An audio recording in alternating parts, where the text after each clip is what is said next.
Welcome to Maker Conversations. I'm your host, Tiff Marchand from NIGHTCARVER Designs. And today on the show, I have Christy from Twine Woodworking. She is a CPA by day and a everything by night. She tends to dabble in just about, well, everything. And I really find it impressive. So I wanted to have Christy on the show so we can chat and learn a bit more about her. A huge thank you to the sponsor of the show, and it's actually how we met, Sabertooth Power Carving. They make the best carbide tipped burrs out there, and the thing about them is they last forever.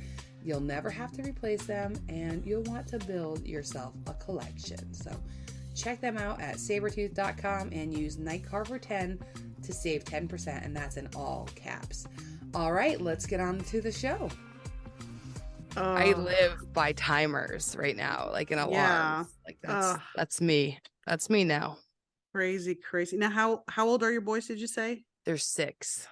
Oh wow, yeah. I couldn't keep up with 6-year-olds to save my life anymore. Can I ask you the question that you're not supposed to ask women? I'm 48 years old. 48. Okay, I'm 40. Yes. Yeah. Oh, so okay. I'm super jealous that you're experiencing that at this age, because yes, in 8 years they will still be with me at my house. Yeah, my oldest, she's 26 and my youngest is 21. Oh. So they've got their big girl jobs now too. I mean, they're done with college. They're like living their real life now. So it's a wonderful place to be. Oh, I'm gonna be so old when it's time. Just think about it, 12 years until they're 18. Like, I'm gonna be damn. That's what happens when you meet your husband and when you're 31. So yeah, I started out early. I got married at 19 the first time, and had Anna when I was around 21. So I didn't have those, when I was going to college, I was working full time. I was married. I had Anna while I was in college. Wow. So I never had those young years of, free stepping and I know it's opposite. You're living it up now, where I lived it. I lived it up. Before I met my husband. Yeah. Yeah. So I guess it just depends on when you're going to have your time. Yeah. It's true. It's better for me to do this now, I guess, but it would just be so nice if they were already older. Yeah. Well, and probably, by the time they get 12-ish, they start becoming more independent. As you know, how I'm already it's seeing go. it. Oh my God. Yeah. Yeah. Yeah. They're already sick of me. Well, and my advice to all parents is keep in mind you're raising future adults. You're not raising children, you're raising future adults, and look at it that way, that you want them to go off. Oh, yes. Some parents are little like, birdies. They're like, oh, I don't ever want Junior to leave. I'm like, yes, you do. In my opinion, anyway. Well, yeah, no, you've had the experience of once they have left, and you know how life is. Yeah. Oh gosh, yeah. It is a whole new world. It's wonderful to have them home. I mean, they were home over the Thanksgiving, which was super fantastic. Oh yeah. I'm very close with my girls, and Marvin, my husband's very close with his boys, and we all get along really, really well. And I just absolutely love that about our family. How old are his boys? His boys are range in the same age of my girls. Perfect. Okay. Yeah. So we're almost the Brady Bunch. He's got 3 sons, but I've only got 2 daughters. So, but they're all in that same age. And actually, this past March, we all went on vacation together for the first time. Oh, nice. And we went out to Vegas and had a wonderful time, and the kids get along great. And that's just, I couldn't ask for it any better in that. I'm seeing Brady Bunch now. I'm thinking Vegas Vacation, like National Lampoons. Thankfully, we all survived and made it home safely. No sketchy buffets. No, we did have one fender bender with a rental car, but in a sandstorm, and we didn't get to see the Grand Canyon. So there was, a few disappointments, but we all came home with more gambling money than we went with. See, that's nice. That's good. Not a ton. I mean, we're not retiring anytime soon, but we did learn how to play blackjack, and we made a little bit of money before we came home. Look at you. It was Well, that sounds like a win-win. great trip. Yeah. Yeah. Especially if you can make money. Yeah. It is, I've heard all, and I'm sure next time we go, You're going to it lose. will Yeah. be the total opposite. But that's okay. It was a great experience. I would definitely go back. I really want to see the Grand Canyon at some point in time. That was probably the only real disappointment of the trip, is that we didn't get to see it because of the sandstorm. That was just god awful, like a mummy movie or whatever. It was just terrible. I don't know how people live through that. But I'll never go to Vegas, I don't think. I just don't like being hot. Oh, yeah. Don't want to be hot. Yeah. When we went in March, that really was it was the perfect weather. Yeah. We were able to walk around outside and go from one place to the other without it being too uncomfortable. So I definitely would recommend winter months or early spring. Definitely not the summer. I'm a little baby. I'm tender, delicate even. But you're not. I was scrolling your page, and I love your Made for Makers thing was perfect because it kind of gave a little like who you are. Like you were raised on a farm. Yes. Yeah. In central Missouri. I live in southwest Missouri. I'm almost Oklahoma, almost Arkansas, barely Missouri. But my family is all in central Missouri, and like my dad, he was literally born in the house that they still live in. Oh, cool. Yeah. And so he was third generation. So, the farm's been in the family for 120 plus years now. And so it's just a great place for us all to meet back on a regular basis. I'm sorry, what? What kind of farm is it? It's a little bit of everything. Some cattle, some crops. My dad's kind of retiring from it, and my brother, I only have one brother. There's 6 of us kids, and I have one brother. And so he's in the process of buying it from them to kind of continue on. And so he's in the agricultural world too. And so yeah, it's about 500 and some odd 560 acres or something. So it's not a monster, but it's good enough. It's it's a good size to it raised all of us, and my dad was one of 7 kids. Yes. And we lived the farm life growing up. Even us, it didn't matter if we were boys or girls, we were all out there doing what we needed to do and stuff. And that's kind of where my Twisted Twine, the name, came from, because my dad fixed everything with baler twine, whether it was to hold an animal or to hold his pants up, or, to fix a fence or whatever. So that's kind of where we kind of came up with tape. It was his everything. Everything was the baler twine. So that's my connection. Cause the family is extremely important in that area. We try to get back there as often as we can to see family and spend time up there. That's what charges my batteries. That's great. How far away is it from you? About 3.5 hours now.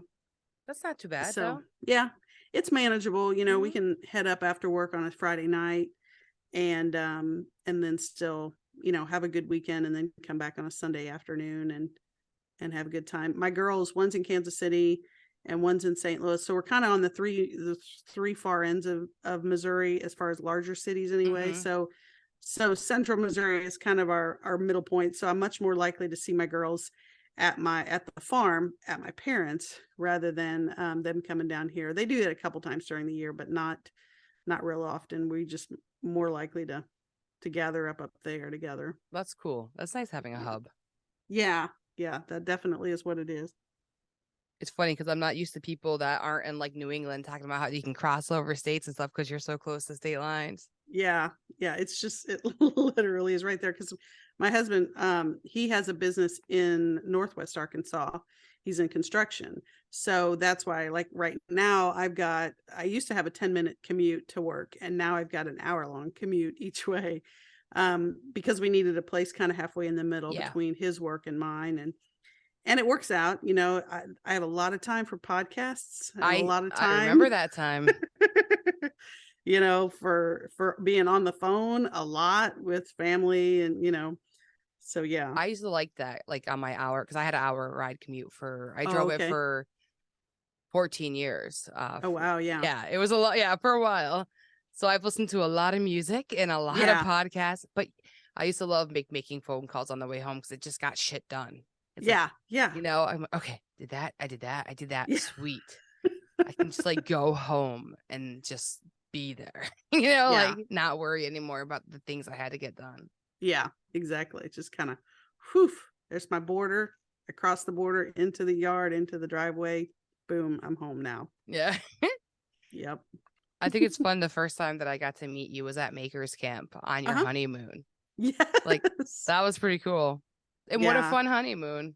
Like, yeah. We went original. We went out to like Rhode Island and then on up to Maine before we went to Maker's Camp. So we kind of did the circle. And it just worked out nice. We, you know, neither Marvin nor I had been up in that area before for vacation. So it was kind of nice. I'd been to New York for Maker's Camp before, but I hadn't been, you know, around to be a tourist up there. Yep. So we ate a lot of lobster, you know, because, you know, we don't have fresh seafood here. I was going to say, you're in New England, you're going to eat. Yeah, we were eating fresh seafood every opportunity we had. You know, when we're here at home, we eat beef. When we're not, when we have an opportunity to eat seafood, yeah, that's definitely where we're going. That's so funny. I've talked to Mary Lou. I don't know if you know her. Oh yeah, yeah. About like, if you're not near like the sea, you don't want to eat seafood. She's had this conversation with me before. Like, you don't know where that seafood's been or where it come from, how long it took to get there. Yeah. Yeah, I'm totally with you there. I just think it's disgusting, so I avoid it at all costs. I can't do it. Can't. Are you more of a chicken eater or beef? Yeah, it's mostly chicken, but that's for like just trying to lose weight purposes too. I understand that too. Yeah, that life. Yeah. But I was curious, what made you start your Instagram account? So I kind of fell into making whenever I was at the farm a few years ago, and some barn boards were kind of coming off of one of the barns. And I'm like, I think I could make something out of this. I hadn't really I'd done crafty stuff before, but I hadn't like made anything with it. And especially with the family connection, like I'd mentioned, my dad was raised on that farm, but I mean, like he remembers as a kid, they would cut down the logs, take him to get them milled up, and then they would build things with them. And now it's those same boards, those same buildings and stuff. So I made a side table or kind of a hall table out of it. And then, I mean, I literally went to Harbor Freight and bought a table saw and a drill because I had nothing. I mean, I had nothing to make this. And my youngest at the time, she was probably a freshman in high school, and she had a middle school shop class. And so she was my first teacher. That's awesome. She's like, okay, yeah, don't cut your arm off here. Yeah. Yeah, exactly. That's cool though, because she probably had like a nice fresh view on all the rules. Yeah, so that worked out really well. And then a friend of mine just randomly on Facebook had posted something about the Making It podcast. And I'm like, because I was really starting to get into podcasts at the time. And then you're addicted to it. You find out about Jimmy and the Making a Podcast, and then you find out about YouTube. And because otherwise I had gone to Pinterest to find pictures of what I might want to do for that table, for that hall table. I didn't even know to go to YouTube to find out how to really learn how to do it properly. To actually build it. Yeah. Yeah. So it really, it was a snowball process. And that was about the time that I'd gotten divorced also. So it really was, my girls were older. I had become single. So now I had a whole lot more time also. And I'm like, and that's the thing too. I know, I think it was your previous guest, you guys were talking about, when you get to that point where you're not just so-and-so's mom or so-and-so's spouse, you kind of get to find yourself a little Terry, bit, from Seven Trees. Yes. And so I totally relate to what she was saying there. And so I was just kind of figuring out what I wanted to do, and I fell into the maker community while I was doing it. So it was really just a great opportunity. And then I went to Jimmy's in May of 2019 in one of his Obey the Grain power carving classes. Cool. And that literally, I mean, that's, it's kind of one of those decisions you look back in life and you're like, it really changed how I did things and what I did and where my priorities were and what I wanted to do. Yeah, it literally did. And I wanted to go back for one of the metalworking classes, but then they were talking about Makers Camp. And I'm like, okay, well, I'll I don't want to have to, I would have gone back every weekend had I had an opportunity to, but I was like, okay, I'll wait. And then I'll go to Makers Camp, and, then you're just hooked, it's just, And it was kind of funny because, my sisters and my mom, when I first went to Jimmy's, they were like, now who is this and who are these people? Because I hadn't met any of them. I hadn't even talked to any of them on the phone. So it's all brand new for you. Everybody. And my family was like, wait a minute, you're doing what? You're going where? They were a little, so that was kind of you're going the joke. Where by yourself? Exactly. What? Yeah. It's like, and so that was kind of our joke. When we were sitting around the table that first night at Jimmy's, I said, well, I'm having to reassure my family that I have not joined a cult. I have not, run off to, join the circus or whatever. It was just, kind of funny, but yeah, it really was just it was just such a wonderful opportunity. And now I just can't get enough of it, It is an amazing place. Like, I love going. I'm hooked. I'm never not gonna go, Right. It's just really fun time. And when else are you gonna do that besides Workbench Con? Right. It's like amazing just to do that and to dive in with all those people that you admire who are doing something similar to you, Yeah, and a chance to get away and leave work and home at work and home, and just get away. Well, not for me, but that's true. But still, it's fun work. Yeah, like, I'm excited to go do this work. Like, teach it like 10 people at a time to power carve. Yeah, let's do it. Like, let's go. Yeah, it's such a wonderful opportunity, and it's a shame, with COVID and all that kind of stuff there for a couple of years slowed everything down. But I'm just glad that it's back up and running, and we're having opportunities to get together again. It's just such a blessing. It's just such a great opportunity. By the way, I don't know if I told you, I was listening to your guys' podcast and I heard you talk about me, and I was like, oh, thank you. Because I really like that you called out, because if people didn't know, like the first time I went, I contacted Sabretooth and I was like, hey, I'm just going to teach a class on power carving on picnic tables, and whoever comes and we'll have fun. And I carved up, pride flags and bonfire pieces. And then I brought paint, and then I taught everybody how to paint. Like, it was just like, it was great. I just wanted free tools. Right. And I figured it'd be a great way, because I paid for, my husband actually bought my ticket. He's like, you're gonna go. He like pushed me, just go, like, do it. You're gonna have fun, So like, okay, so I got my ticket, but now I want some free tools, and how can I do that? But then it was so fun, because then we all got to hang out. Like, I got to meet you, and then we power carved together. Like, how fun. Yeah, it's funny because my husband remembers you as the lady at the picnic table. That's what you were. I'm like, I'm talking to Tiff tonight. He goes, yeah, the lady from the picnic table. Table lady. That's who it is. It's great. I mean, it's where we met.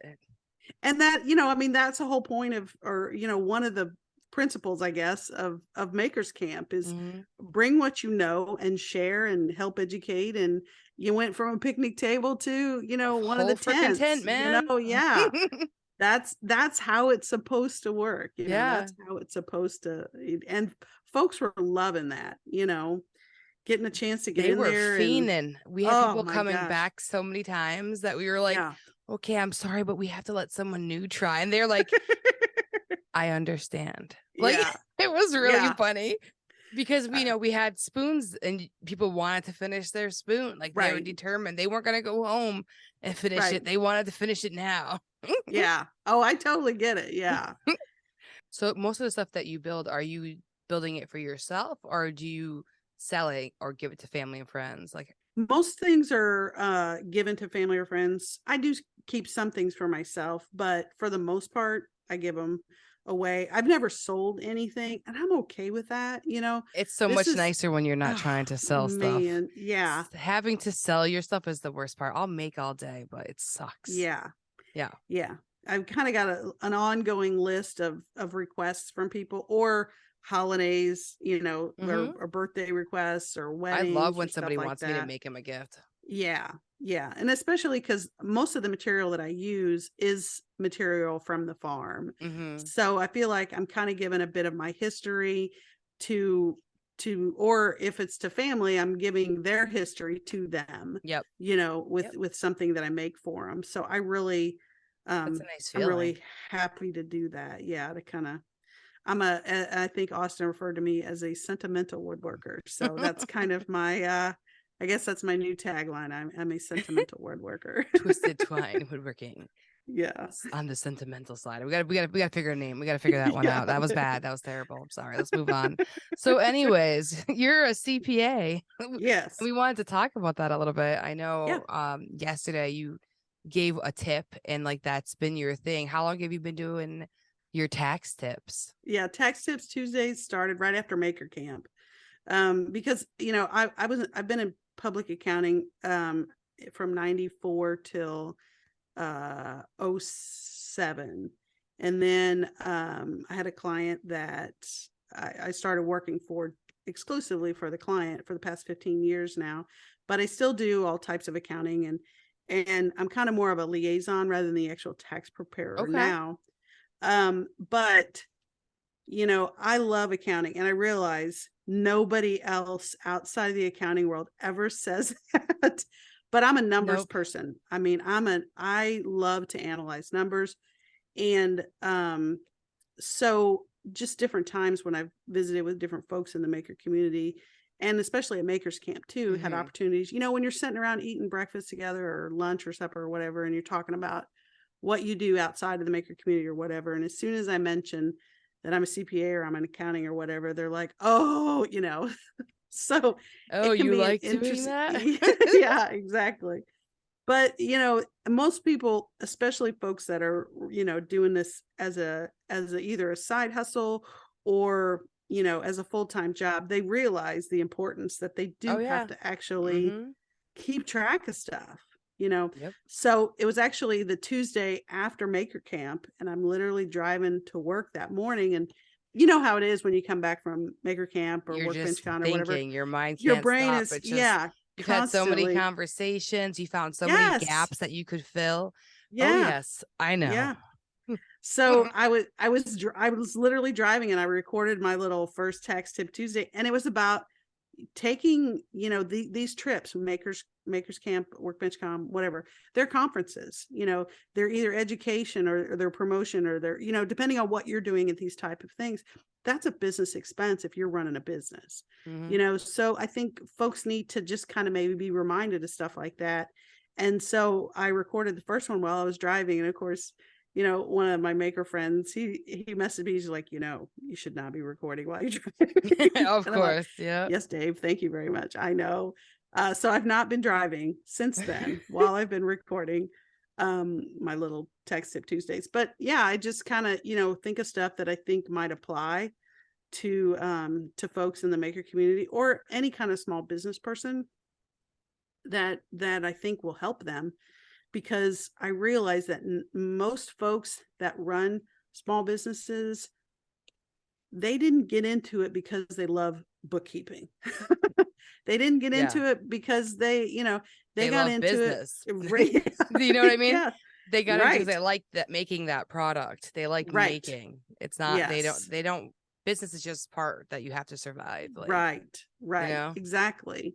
So that's kind of where, it started. And, so that, and I've appreciated folks that have messaged me and encouraged me, because I'm like, like I said, I'm an over analyzer. And so I'll look at my little stories and, so many people just exited right out as soon as and I'm like, I get it. Yeah, I get it. Not everybody wants to hear about it. And so that's why I added the little highlights so that if folks want to go back and listen or kind of just scan through them or whatever. And, like I said, if it's not their thing or if they're not in this to be a business, then that's okay. I totally get it. But if I can help some folks with it, I'm all for that. I'm all ears, honestly. As I told you, like, this is my first time. Like, I quit my day job in June. Mm-hmm. So like now I have money coming in everywhere and it's different. And I'm like, oh God, I have to track all of this and pay taxes on all of it. And I've never done that before. So it's just like, like going through, I'm currently just going through everything I've spent because my money wasn't separated. Like I wasn't at that point yet. So obviously next year money's all going to be on separate accounts. I have a business account that I pull from, all of that. But this year I'm literally in QuickBooks right now, just like spending a few hours in there a week, just like this right now. Yeah. Are you doing the online QuickBooks? Yes. Okay. So is it, you got it hooked up with your bank account? So it's pulling the transactions in automatically. Okay, good. Yes. Yeah. Cause that's a big time saver right there, as opposed to just keying it, straight. Oh no, God, no. Everything's getting linked. And of course I don't just have one bank account. I have multiple bank accounts.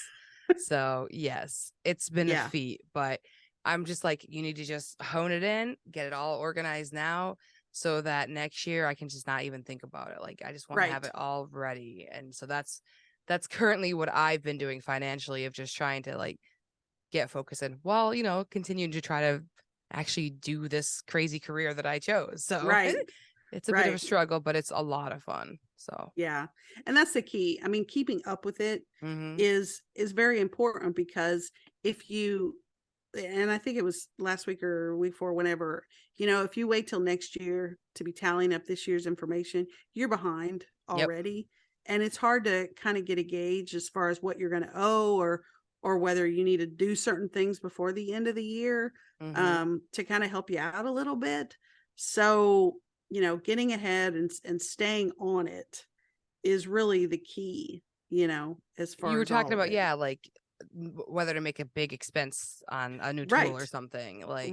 Yeah. Because I know some folks they're like, oh, well, it's the end of the year, I need to be buying that. And that's fine and well if you need it.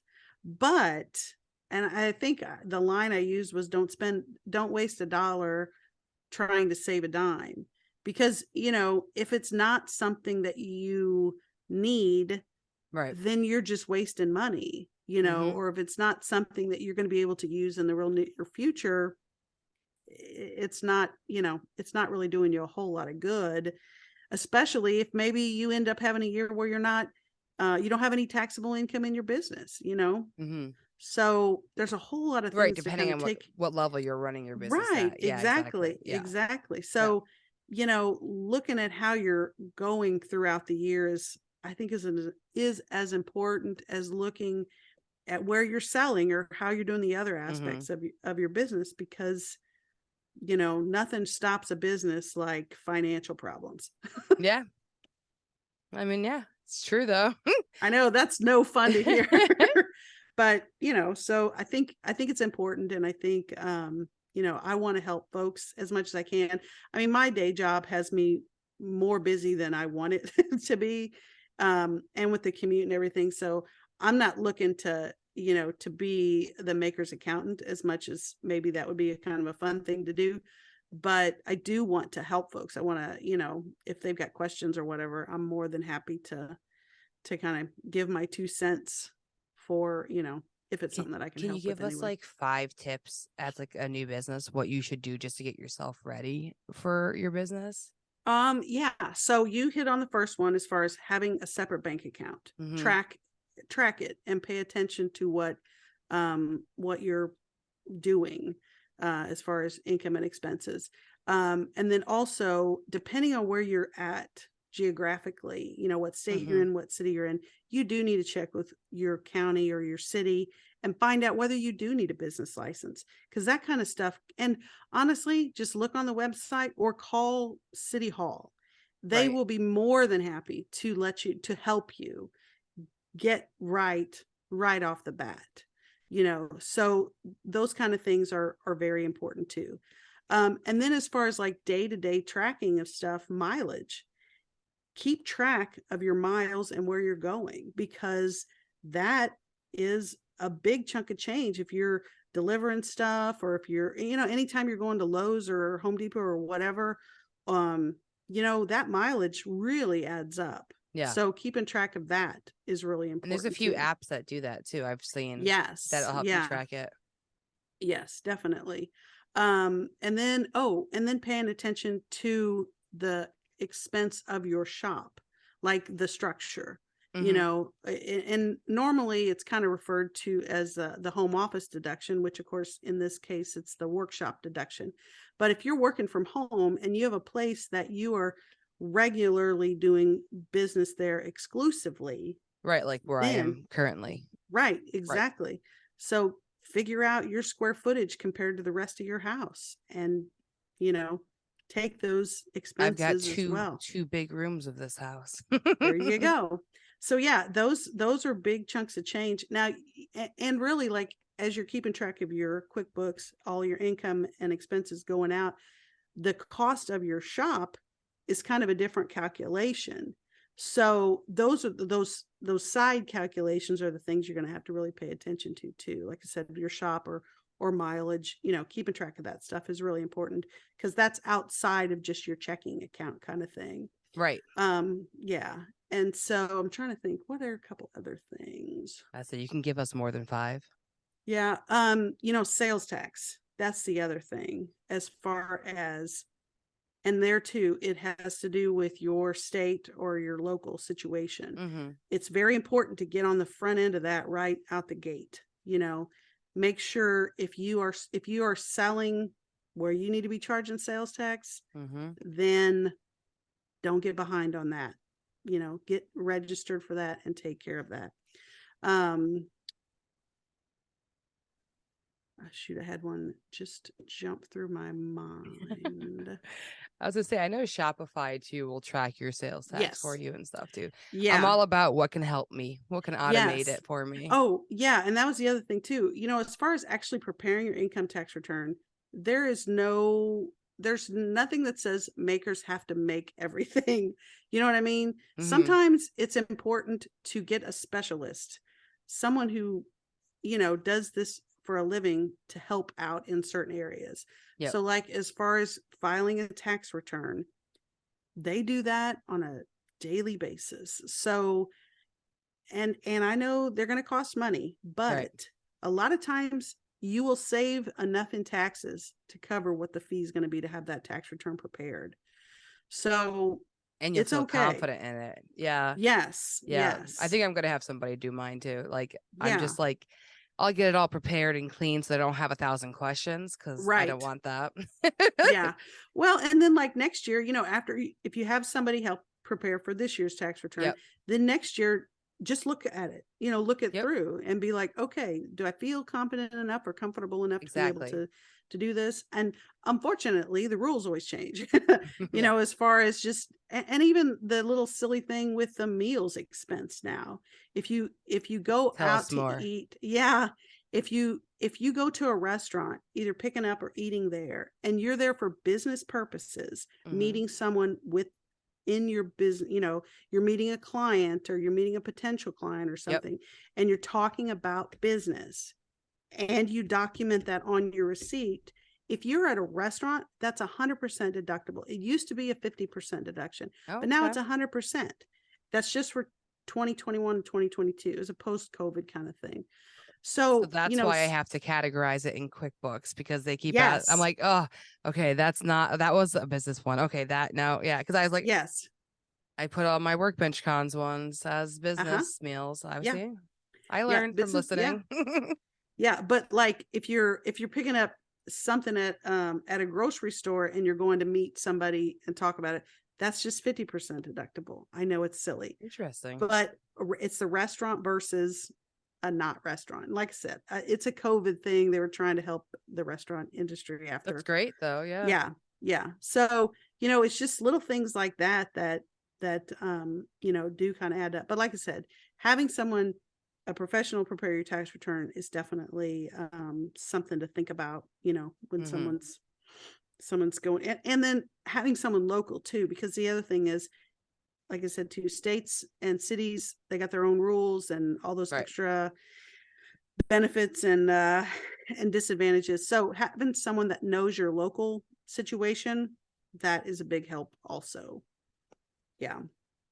That's a good thing to point out. Yeah. But otherwise, I mean, the most important thing is to just keep track of everything, and like, okay, let's say cell phone bill.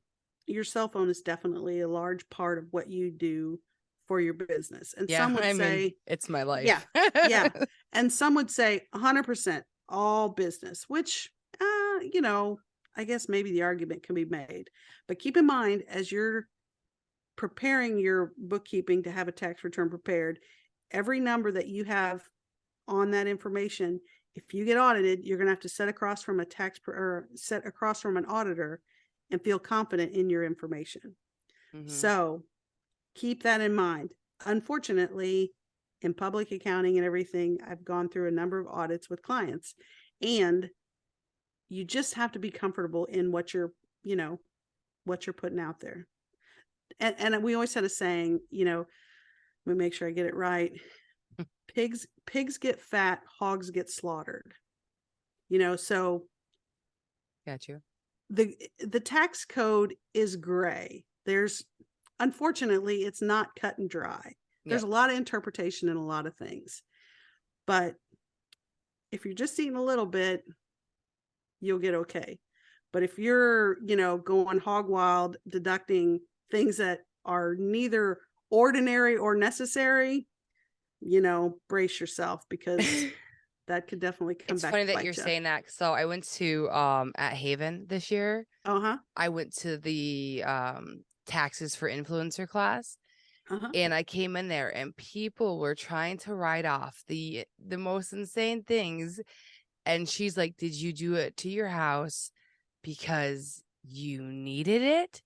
Right. Or because you needed it for content? And they're like, well, it's for content. And she's like, you can't write it off. Like, it's like if you're just doing things for content, you can't just use that as a write-off too. Like, it's things that people, like I said, get greedy. They want to get all of the money back they can, which I mean, we all do. Hey, I don't want to pay. Yeah. In an ideal world, we wouldn't be dealing with this at all, but that's not where we live.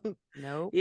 Yeah. So, it's making decisions that you're going to be able to sleep at night. And I don't want to scare anybody. I don't mean to be, a negative Nancy when it comes to all this kind of stuff. No, you're just trying to prepare people. Right.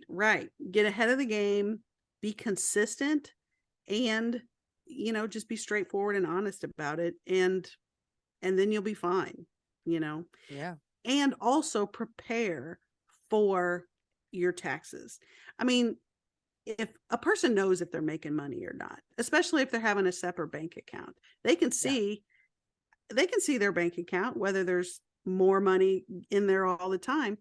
Well, plan ahead a little bit. Have you a separate bank account, slip a certain percentage, every month of your excess, slip it over into that side bank account. And then, if you need to pay quarterlies in for your income taxes, then do it.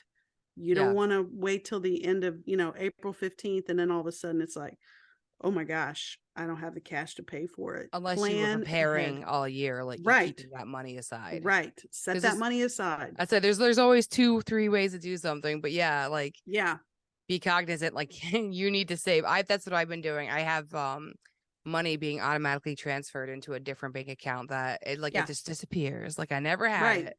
Like it just keeps going away.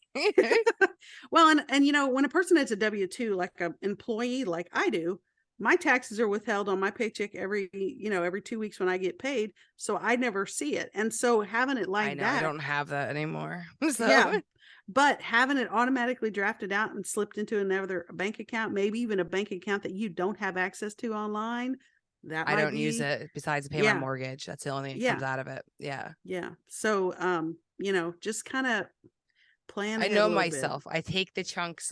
Well, I talked to another maker, Ryan Hulse from Hulse Designs, before I quit my job, because he went to school for business and he's got a really great grasp on all of this stuff. And I'm a very inquisitive person and I want to find out as much as I can about everything as I make my choices through life. I'm one of those little nerds who prepare every step of the way, But yeah, he gave me some great advice, and that was one of his tips, and it was like awesome because I already kind of was doing it because I had things like I refinanced my house before I quit my job. I merged our money into a home equity card, like all the debt into one pile, so we're just paying that one bill. Like, I try to minimize any other expenses because you're never ready to just quit your job. Like, right. I was like, That's a huge step. I gotta take as many precautionary things that I can so that I know that we have a good balance of where our money's coming out of, right. Yeah. Yeah. And even you do QuickBooks, and that's what I have most experience with as far as keeping track of business stuff. As far as what regular folks would use for bookkeeping. And, the thing to remember is a lot of us learned woodworking, metalworking, power carving, whatever, by watching YouTube and getting advice from others. Yep. Learning how to use QuickBooks or learning these tips and stuff like that.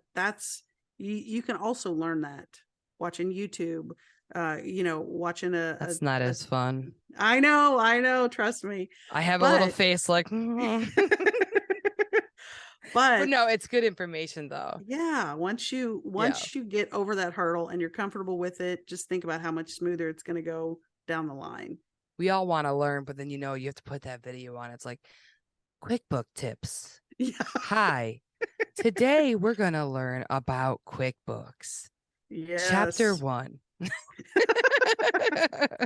Oh, trust me. I know. I totally get it. That is not exciting for 99.9%. It's like those classes that you have to do when you work in a corporation, all those yearly things about sexual harassment and stuff. Yes. And then you got to watch the videos. Hey, Jane, how you doing? Did you catch? It's like, oh gosh. Oh yeah. I'm in it. Let's go. Yeah. We would do them in person. I mean, we would have to go to the geez. class. Yeah, we had the head legal counsel and the head they HR acted guy. it out. Yeah, they did, PowerPoint presentation. Ooh. But then sometimes we would get to hear some of the juicy stories, that they kind of would tell us people on the shared side. personal experienkind Yeah, That's cool. they can't share the names, of course, of what, but they're like, yeah, those people no longer work here. That kind of thing. I'm like, yeah, they're foolish.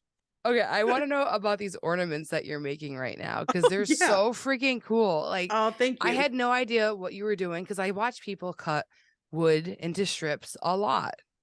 So I see a lot of wood strips, and this is the first time where I was shocked and surprised of what the outcome was because I didn't see your post of what you were making before I saw the actual you making it. So it was a pleasant surprise. I got to watch it build. Yeah. But yeah, these are cool. What's the story behind them?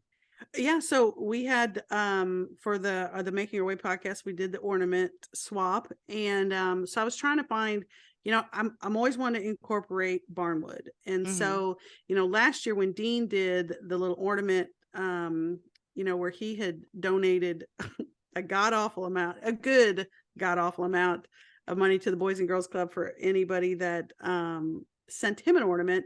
So last year I made a little stocking, a wooden stocking, because my grandma, she would always crochet little stockings for on the Christmas tree. She would tape them to your present each year, and then you could use them as ornaments. So I wanted to kind of do a play on what grandma had done. And so I used barnwood, and I'm a hoarder when it comes to all of my cutoffs. Yeah. And so I used, cut off strips, and then I made an ornament, I made a little stocking. And then this year I'm like, okay, I need to kind of step up my game from the ornament last year. So yeah, I cut my little strips kind of consistently, and then I used my belt sander to kind of take the edges off so that it looked like a log cabin. So each of my little pieces, glued it up, looked like a little log cabin. And then I'm like, okay, what else can I, add on there? So I went with the leather, and then I painted some leather, which I had never painted leather before. I love to work with leather. I've never either. Yeah. And so I'm like, it was cool. It came out really good though. And then my mom, years ago, she used to make Christmas tree skirts out of felt, and then she would have like a pattern of sequins and beads and stuff like that. So I was like, okay, so on my little cabin, my little log cabin, I had the little snowman and the snow cap, that's the painted leather, and then I got some beads, and then I kind of beaded out a Christmas tree to put on front of it, on the front of the little ornament too. So over this past weekend, I made about 6, 7. I originally sent one to it was actually Austin's uncle, Joe, that had got my ornament. So I sent it off to him. But then I was like, the Fools with Tools treasure trade too. I'm like, okay, I need one for that. What's Fools with Tools? I don't know this. Oh, the podcast, the Fools with Tools podcast. There's so many freaking woodworking podcasts. I try to tune into everybody's once in a while because there's just so many. Yeah. Yeah. So, and they have a Facebook. I like their name though. Yes. Yeah. They've been around for a long time. And so there's a Facebook group, and inside the Facebook group, they do a treasure trade, and which this year it was going to be kind of a like at Makers Camp where we did the maker swap, so it's, you exchange names, or, and then you make an ornament, or you make a gift, and then you send it to them. But this year they wanted to, because it's such a busy time of year, they wanted to do a smaller thing. It's kind of more of a trinket trade. So I made an ornament to send to Ben, and I can't pronounce his last name. I'm not familiar. I wasn't familiar with him until I got his name on in the exchange. Where's he from? He's from Topeka, Kansas. Does he have an Instagram account or no? Yes, but I don't remember. It's his name, and Ben. It's Ben. Yes. So earlier this week, I sent him one of the ornaments that I made, and then one of the other ladies that was in the ornament exchange, she and I are gonna exchange ornaments on the side. Nice. You guys like each other's style? Yes. That's she cool. made the macrame angel, which that's I thought super cool. I mean, they were all great ornaments. People do some cool stuff with macrame.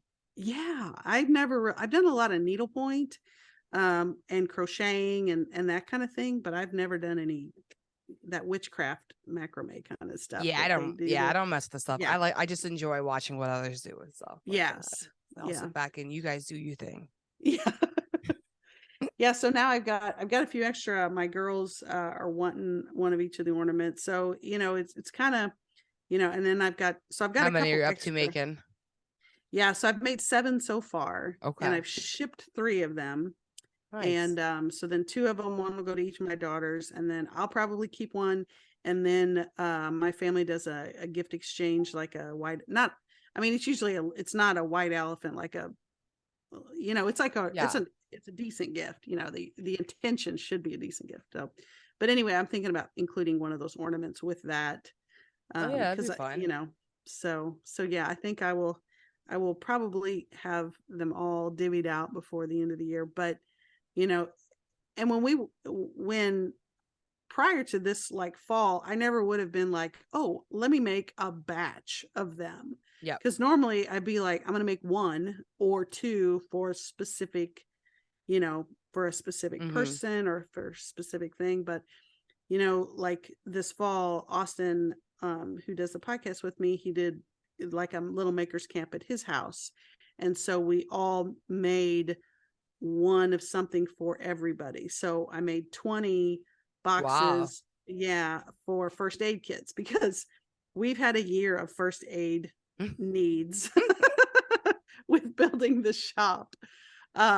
So it was my first experience of batching out 20 boxes, which was it was a great experience.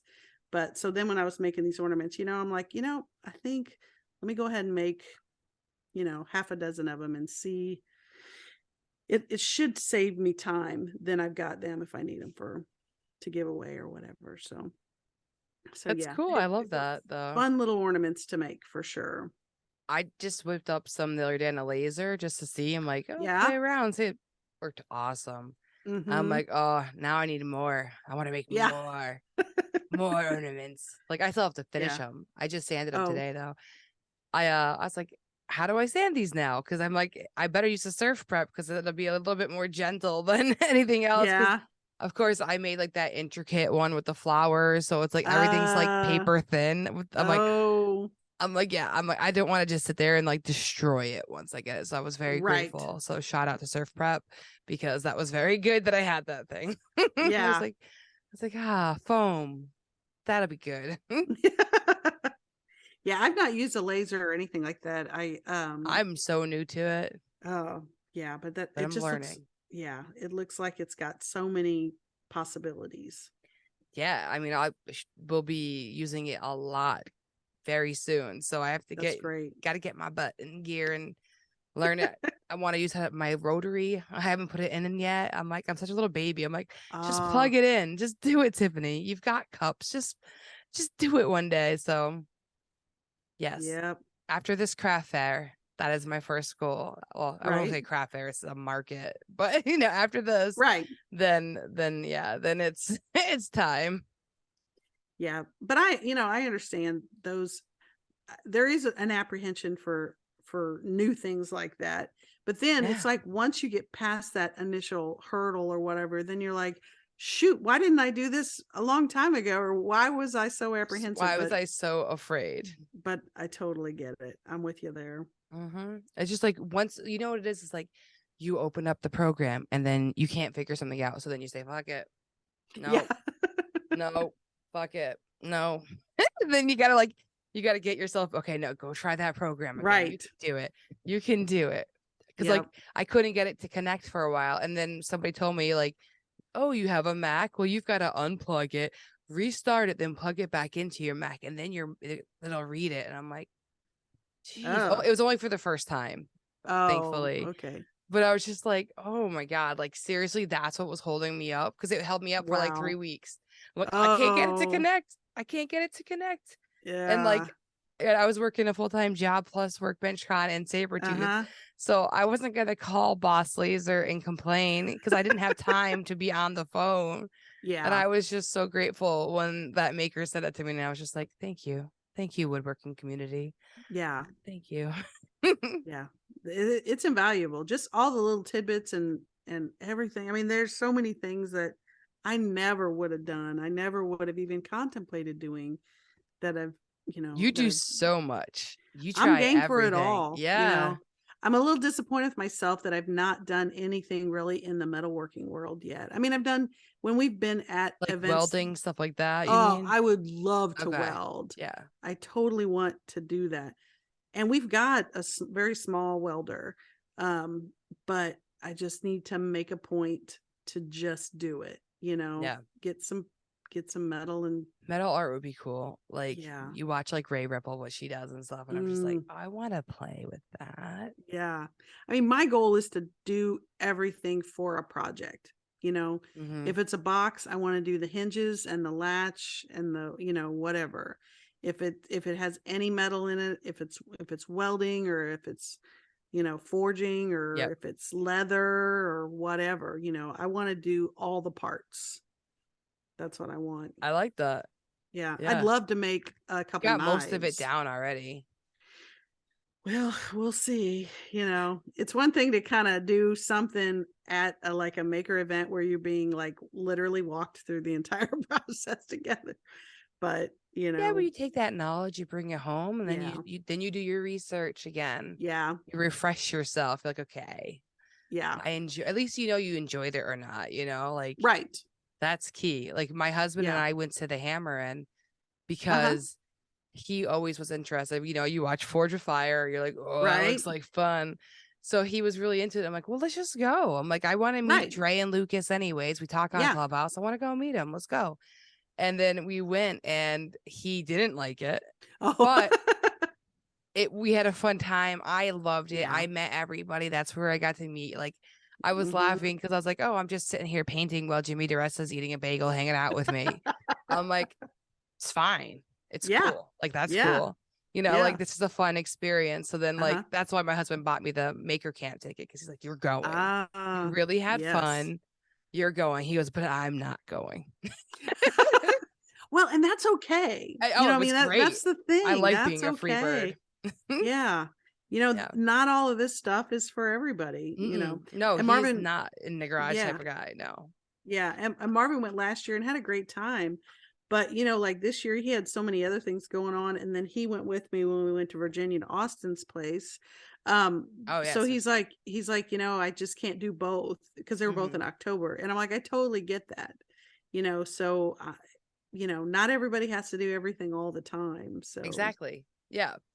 And it's nice. It's nice to take a break and feel like myself. Like, he went to Comic-Con a few weeks later. So, like, that was his time. Like, he had a guy's trip. I'm like, go, get out of here now. Like, you know, I'm like, it's your turn. Pass that torch. And that's great. I mean, that's really, you know, important for a marriage too, in a relationship is, you know, I need my alone time. Right. Understand what the other one wants and be okay with that. You know? No, it's huge. Yeah. And be okay with voicing what you want. That's, I think, the most important part, because we're all too like, I don't want to ask for it. But I'm with you there. Yeah. Well, thank you for coming on and hanging out. Oh, you're very welcome. It was fun. We didn't even talk about your podcast, but if you want to plug it real quick before we get off, I'd love to have you do that. Yeah, it's the Making Our Way podcast. I'm on with Dean Duplantis and Austin from High Caliber Craftsman. And we are a Tuesday download. And so, yeah, it's we talk about more specifically to the projects rather than to the maker. So it's a little different. But, you know, I mean, these podcasts are just, it's a great opportunity to get to sit down and have a conversation. Yeah. You know, I mean, I think this kind of stuff we probably just need to do more often, regardless of whether we're recording it or not. Maybe it'd be more fun if we weren't recording. I mean, you can stay on for a minute if you want, and I can hit the button. I'm okay with that if you're okay with that. But we will end it here with our recording. Bye-bye. I hope you enjoyed getting to know Christy and learning a bit about taxes. I know people might get scared on that topic, so if you've made it past that section, I applaud you, because it is important stuff to know, and it may not be the most fun topic, so we appreciate you checking that out. I appreciate Christy coming on and sharing about that stuff, because I find it extremely important and valuable. So thank you again, Christy. Go check her out at Twisted Twine Woodworking. And I think we only have one more episode left for this season. I'm going to take a little break again and then come back in the new year. So we hope you guys have a great day, and thank you for listening.